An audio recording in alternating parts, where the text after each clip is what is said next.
இப்போ சோசியல் மீடியாவில் பயங்கரமாக ட்ரெண்ட் ஆகிட்டு இருக்கிற ஒரு விஷயம் என்ன அப்படின்னா, ஒரு அமைச்சர் சரிங்களா என்ன பண்ணிட்டாப்புல அப்படின்னா, டீ கடைக்கு போகிறாப்புல, போய் டீ குடிக்கிறதுக்கு உட்காந்துருக்கிறாப்புல.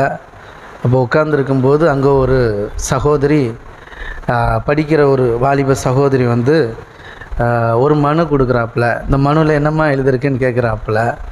அப்போ ஐயா இதில் வந்து என் படிப்பு சம்மந்தமாக ஒரு லேப்டாப் தேவை, அதான் எழுதியிருக்கு அப்படின்னா. அப்படியா, லேப்டாப்பா எவ்வளோ வரும் அப்படின்னதும் 75,000 எவ்வளோம்மா அப்படின்னா 75,000 வரும், 75,000 வரும் அப்படின்றாப்புல. அப்படியா சார், கண்ணுமைக்கும் நேரத்தில் அசிஸ்டண்ட்டை கூப்பிட்டு அதில் 75,000 எடுத்துகிட்டு அப்படின்ட்டார்.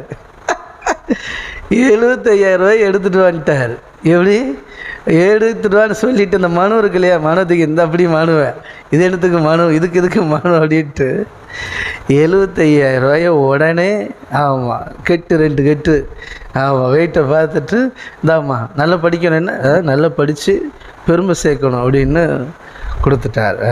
பாருங்கள், ஒரு அமைச்சர்கிட்ட ஒரு எம்எல்ஏ கிட்ட ஒரு பாப்பா வந்து, ஒரு சகோதரி வந்து ஒரு தேவைக்காக போய் நிற்குது. மனு சரிம்மா மனு கொடுத்துட்டலாமா பார்ப்போம் அப்படிங்கிற எம்எல்ஏக்கெல்லாம் அமைச்சர்களை நம்ம பார்த்துருக்குறோம். அந்த ஸ்பாட்டிலே குறைய தீர்த்து வைக்கிறத கண்ணால் நம்ம பார்க்குறோம். அப்போ மனுஷங்களுக்கே இந்தளவுக்கு இருதயம் இருக்கும்னா, இந்தளவுக்கு தன்னுடைய அதிகாரத்தை பயன்படுத்துவாங்கன்னா, இந்தளவுக்கு தன்னுடைய ஐஸ்வர்யத்தை பயன்படுத்துவாங்கன்னா நீங்கள் புரிஞ்சுக்கோங்க ஏன் இதை நம்ம பேசுகிறோன்னு. அரசியல் நோக்கமே கிடையாது, துளி கூட கிடையாது. ஆமாம், எனக்கு ஒன்றே ஒன்று தான், ஒரு மனிதருக்கு முன்பாக ஒரு உதவிக்கு செல்லும்போது அவர் அதை நிறைவேற்றுவாருன்னா, நீங்களும் நானும் மனிதனுக்கு முன்பாக அல்ல, தேவனுடைய சமூகத்துக்கு முன்னாக நிற்கிற பிள்ளைகள், அவருடைய சொந்த பிள்ளைகள். ஆமே, நீங்கள் கேட்டு அவர் இல்லைன்னு சொல்லுவாரா? நினச்சி பாருங்க. யார் என்னன்னே தெரியாது, அந்த சகோதரியை அவருக்கு யார் என்னன்னே தெரியாது. ஆனாலும் அவருக்கு அதிகாரம் இருக்குது, அவர்கிட்ட ஐஸ்வர்யம் இருக்குது, பவர் இருக்குது.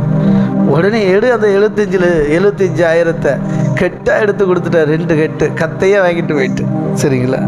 அப்படி ஒரு மனிதருக்கே இன்னொரு மனிதருக்கு இப்படி உதவி செய்ய முடியும் என்றால், அதை காட்டிலும் பெரியவர் நீங்களும் நானும் ஆராதிக்கிற நம்முடைய கர்த்தருக்கு உங்களுக்கு உதவி செய்வது லேசான காரியம் என்பதை மறந்து விடாதீர்கள்.